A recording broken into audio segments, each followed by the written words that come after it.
बिस्मिल्लाहिर्रहमानिर्रहीम। अस्सलाम वालेकुम यूट्यूब फैमिली, कैसे हैं आप सब।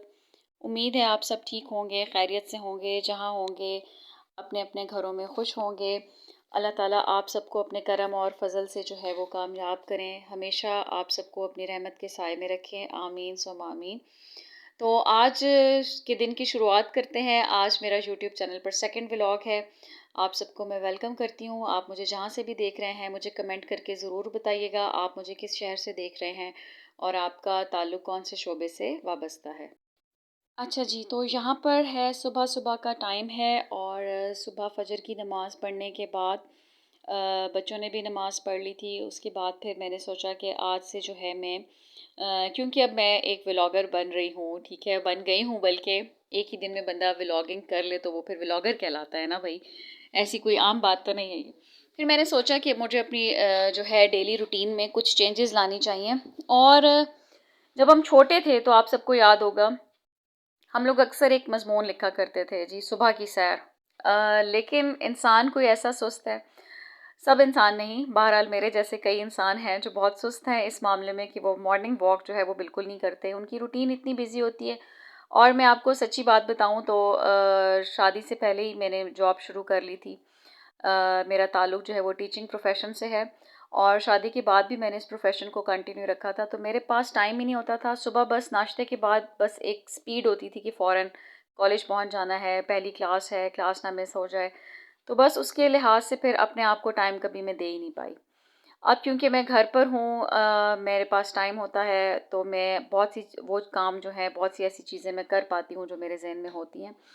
तो मॉर्निंग वॉक भी जो है वो मैंने आज से शुरू किया। आप मेरा यकीन करें, इतनी उम्र में मैंने आज तक कभी भी सुबह सुबह जो है वो वॉक नहीं की। कभी कभार शायद की बात है कि शायद की हो, लेकिन इस मॉर्निंग वॉक ने यकीन करें इतना मुझे कोई एक रिफ़्रेश कर दिया अंदर से कि मैंने पक्का तहैया कर लिया कि अब मैं डेली बेसिस पर सुबह जो है अपने लिए मॉर्निंग वॉक के लिए टाइम निकाला करूँगी। और ये बात बिल्कुल सही हम लिखा करते थे बचपन में कि जो सुबह की सैर है वो इंसान को चौको चौबंद कर देती है और मतलब बहुत ही उसको एक ताज़गी का एहसास होता है और बहुत अच्छा लगता है। और इतना पुरसुकून टाइम था, परिंदों की इतनी प्यारी आवाज़ें आ रही थीं और मतलब बिल्कुल जैसे कहते हैं ना कि पूरी फ़िज़ा एक बहुत ही बड़ा ही पुरसुकून टाइम था वो, मैं आपको क्या बताऊँ। सूरज की थोड़ी-थोड़ी किरणें बिल्कुल जो गोल्डन रेज़ होती हैं सन की वो निकल रही थीं और बड़ी ही खामोशी और सुकून और इत्मीनान था चारों तरफ। बस फिर मैंने सोचा कि अल्लाह की बंदी अब बस कर दे और नीचे चल, जल्दी-जल्दी से भाग के बच्चों के नाश्ते पानी की तैयारी करूँ अब जाके और पूछूँ उनसे कि उन लोगों ने क्या-क्या लंच में लेके जाना है। जिस दिन तो मैंने प्लान बनाया होता है और मुझे पता होता है कि हाँ जी, कल इन्होंने चिप्स लेकर जाने हैं या सैंडविच या बर्गर या होममेड चीज़, उस दिन बड़ी आसानी होती है। और जब कुछ नहीं ये लोग बताते, मैंने भी नहीं सोचा होता, फिर बस मैं इसी कश्मकश में होती हूँ कि पता नहीं लेके जाएँगे लंच या नहीं। बहरहाल नाश्ते से फ़ारिग होने के बाद फिर वो लोग निकल रहे थे। यहाँ पर सारिम जा रहा है, सारिम का सुबह टाइम होता है, पहले ये निकल जाता है, फिर साथ ही स्कूल वाले बच्चे भी जाते हैं। अल्लाह ताला मेरे बच्चों समेत आप सबके बच्चों को भी, तमाम आप सबको देखने वालों को अपने अपने हिफ्ज़-ओ-मान में रखें। अल्लाह ताला सबके बच्चों को कामयाब करें और हमें दुनिया और आखिरत की तमाम इम्तहान जितने भी हैं उनमें हमें कामयाब करें अल्लाह ताला और हमें हर किस्म की आजमाइशों से और परेशानियों से महफूज रखें। बच्चों को स्कूल छोड़ने के बाद जब मैं वापस आ रही थी तो आप यकीन करें इतनी तेज़ धूप थी कि मेरा दिल कर रहा था कि उफ, मैं अम्ब्रेला क्यों ना ले आई। एकदम ही 7:45 बजे बहुत तेज़ धूप थी और अच्छा खासा मौसम चेंज हो गया था। बस फिर वापस आकर मैंने बर्तन वगैरह समेटने के बाद नाश्ता वाश्ता अपना कंप्लीट किया, थोड़ी सी चीज़ें मैंने की, कुछ कपड़े वगैरह तय करके अंदर रखे जो कल मैंने एक ढेर कपड़ों का धोया था। उसके बाद फिर मेरी काम वाली भी आ गई थी, वो सफाई वगैरह कर रही थी, उसने फिर किचन भी क्लियर किया, साथ साथ मैंने उसके साथ थोड़ी थोड़ी चीज़ें भी समेटी। फिर मैंने सोचा क्यों ना मैं अपनी कमरे की जो है बेडशीट वो भी चेंज कर लूँ। ये मैं नई बेडशीट लेकर आई थी और ये काफ़ी अरसा हो गया था मैंने इसको बिछाया नहीं था।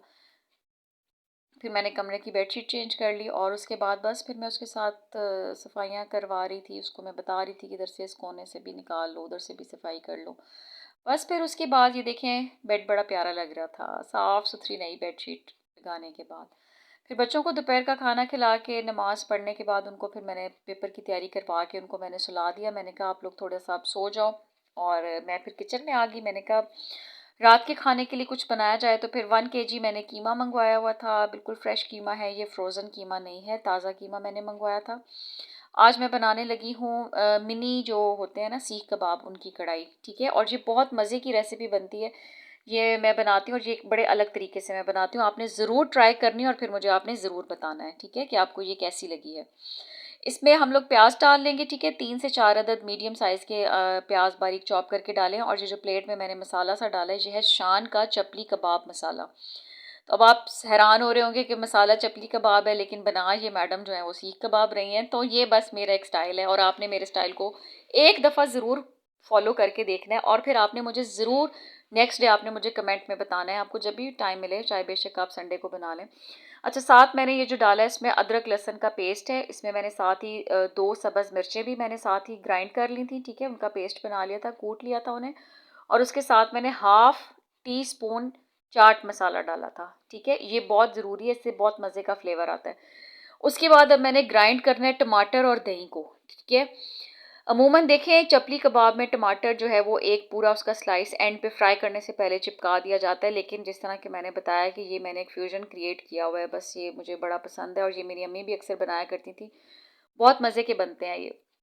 तो आपने दही के अंदर जो है वो टमाटरों को ग्राइंड कर लेना है, ठीक है। 4 चम्मच दही था और उसमें 3 से 4 मीडियम साइज़ के जो थे वो टमाटर थे। टमाटर फ्रोज़न थे, फ्रीज़ हुए हुए थे मेरे पास, तो वो बड़े अच्छा सा उनका घना सा उनका पेस्ट बन गया। उसको फिर मैंने कीमे में डालकर उसको मैंने अच्छी तरह से मिक्स कर लिया। अच्छा, दूसरी बात जो बड़ी इंपॉर्टेंट है वो ये है कि मैंने इसके अंदर जो है ना, यहाँ पर मैंने धनिया और पुदीना वगैरह का इस्तेमाल नहीं किया। वो करना चाहिए, लेकिन बस अभी आया ही नहीं था घर में। सारिम को मैंने भेजा हुआ था कि जाओ लेकर आओ, फ्रेश लेकर आओ। तो वो सारिम अभी तक पहुंचा नहीं था और फिर मुझे देर हो रही थी, साथ अजानों का टाइम होने वाला था। फिर मैंने सोचा ये ना मैं लेट हो जाऊं, तो फिर मैंने सोचा कि मैं, क्योंकि मैंने इसकी ग्रेवी बनानी है, तो फिर ग्रेवी के अंदर मैं धनिया और पुदीना ऐड कर लूँगी। तो यहाँ पर ये काफ़ी ज़्यादा बन गए थे जी, मिनी जो है ये चप्पल कबाब। और इनका बड़ा मतलब प्यारा सा लग रहा था।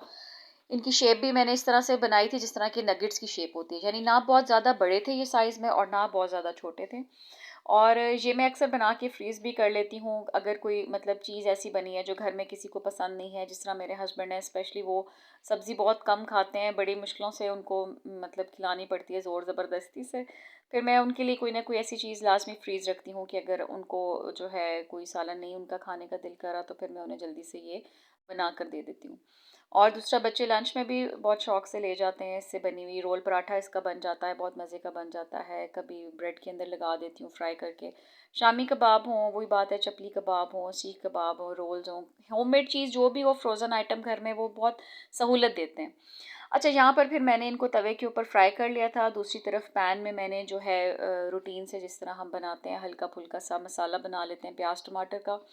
2 छोटे से प्याज वो मैंने काट के उसके अंदर मैंने 3 टमाटर जो हैं वो भी ग्राइंड करके मैंने बीच में डाल दिए थे। साथ बस हल्का हल्का सा नमक मिर्च मैंने और ज़ीरा और जो है दोबारा मैंने उसमें प्याज टमाटर में लहसुन अदरक नहीं डाला था, ठीक है, क्योंकि वो मैं ऑलरेडी उसमें कीमे में मैं डाल चुकी थी। तो बस वहाँ पर दूसरी साइड पर मसाला तैयार हो गया था बहुत जल्दी से। और यहाँ पर बिल्कुल हल्के से मतलब मीडियम टू लो फ्लेम पर मैंने इनको कुक किया था, ताकि ये अंदर से अच्छी तरह कुक हो जाएं। वरना आपको पता है ये बाहर से बहुत ज़्यादा डार्क हो जाते हैं और अंदर से कच्चे होते हैं। और मैंने ऑयल भी बहुत कम डाला था इनके ऊपर, ताकि ये बहुत ज़्यादा ऑयली ना बने। आपको जिस तरह पता है फैटी लिवर का मसला आजकल काफ़ी लोगों को है, मुझे भी हो गया था पिछले दिनों। तो ये है कि हम बाज़ तो फिर भी नहीं आते, फ्राइड चीज़ें हमें बहुत अच्छी लगती हैं, लेकिन हम एटलीस्ट कोशिश तो कर सकते हैं कि हम ऑलिव ऑयल में खाना बनाएं, या ऑयल की जो क्वांटिटी हमारे डेली के खाने में है, सालन में है, हम उसकी क्वांटिटी को बहुत कम कर दें। यानी डीप फ्राई करने की जगह हम चीज़ों को बिल्कुल लाइट सा शैलो फ्राई कर लें। अच्छा, साथ ही मैंने धनिया और पुदीने की चटनी फिर रेडी कर ली। और जब ये कबाब फ्राई हो गए मसाले में डाल के, ऊपर से जब मैंने धनिया और पुदीना डाला तो इतनी लाजवाब खुशबू आ रही थी कि मज़ा ही आ गया। शुक्र अल्हम्दुलिल्लाह कि रेसिपी ठीक बनी। मैं सोच रही थी कि कहीं टूट ना जाएं, आज वैसे तो नहीं टूटते, जे ना वीडियो बनाते मेरे कबाब ही टूट जाते। लोगों ने कहना है ए वेखो ये वड्डी आई जी मैडम साहिबा खाना बनाना सिखा रही हैं और ख़ुद अपने देखो ज़रा इनसे चीज़ें टूट रही हैं। तो अल्हम्दुलिल्लाह कोई भी कबाब नहीं टूटा और बहुत अच्छे से बन गए। और इसकी रीज़न एक ये भी है कि देखिए मैंने बहुत बड़े साइज़ के नहीं बनाए। चप्पल कबाब जब बड़े बनाए जाते हैं ना और उनको आप लाइट सा मतलब शैलो फ्राई करें, तो वो अक्सर टूट भी जाते हैं, क्योंकि मैंने इसमें देखें टमाटर का पेस्ट भी डाला था और प्याज भी डाला था, तो उस वजह से बहुत अच्छी बाइंडिंग इनकी हो गई थी दही की वजह से। और चप्पल कबाब मसाला जो होता है आपको पता है वो वैसे ही बड़ा टेस्टी होता है, खटास होती है उसके अंदर। और फिर ये मैंने रोटी के ऊपर जनाब डाले अपने कबाब, साथ डाली चटनी, साथ सब्ज़ मिर्च और प्याज। ओह हो, सुभान अल्लाह, मज़ा ही आ गया। मैं कहती हूँ बहुत मज़ा आया। और आपको भी यकीनन मज़ा आ रहा होगा देख के। और मुझे पता है कि कल आप में से बहुत से लोगों ने, कल ना सही तो कुछ दिनों के अंदर अंदर आपने इस रेसिपी को ज़रूर ट्राई करना है। तो मेरे प्यारे दोस्तों और मेरी प्यारी फैमिली और मेरे तमाम देखने वाले फ्रेंड्स, जितने भी मेरे व्यूअर्स हैं, आप लोगों ने भी ये रेसिपी ज़रूर ट्राई करनी है। आहा हा, करारी करारी मिर्च, मैं कहती हूँ स्वाद आ गया बादशाह। आपने भी इस रेसिपी को ज़रूर ट्राई करना है और घर वालों का दिल जीत लेना है, ठीक है। और अगर मियाँ किसी बात पे नाराज़ हो तो आपने बस फटाफट ये रेसिपी बना के खिला देनी है, उन्होंने खुश हो जाना है खा के। वो क्या कहते हैं कि शौहर का जो, उसके दिल का जो रास्ता होता है वो उसके मैदे से होके जाता है। तो मुझे तो लगता है दिल होता ही नहीं है, बस सीधा-सीधा मैदे से ही कनेक्शन होता है हस्बैंड्स का जब कभी नाराज़गी हो, है ना? ये बात है जी, नो डाउट। औरत जो होती है वो होम मेकर होती है, उसी ने अपने बच्चों की तरबियत करनी है, उसी ने शौहर का ख़्याल रखना है, बच्चों के खाने-पीने का, उनकी तरबियत का। ये अल्लाह ताला ने औरत के ऊपर एक बहुत बड़ी ज़िम्मेदारी डाली हुई है। ये देखिए, ये मैडम साहिबा बैठी हुई नीचे जो है वो स्टोरी सुना रही हैं। जब ये बहुत छोटे थे तो मैं अपने बच्चों को बेड टाइम स्टोरी में खुद सुनाया करती थी। अब ये माशाल्लाह बड़े हो गए हैं तो अब ये बारी-बारी एक दूसरे को स्टोरी सुना दिया करते हैं। और यहाँ पर जो है पैगंबरों की कहानियाँ आजकल ये लोग सुना रहे होते हैं एक दूसरे को। शान से जो है वो हज़रत मूसा अलैहिस्सलाम की कहानी सुना रही है।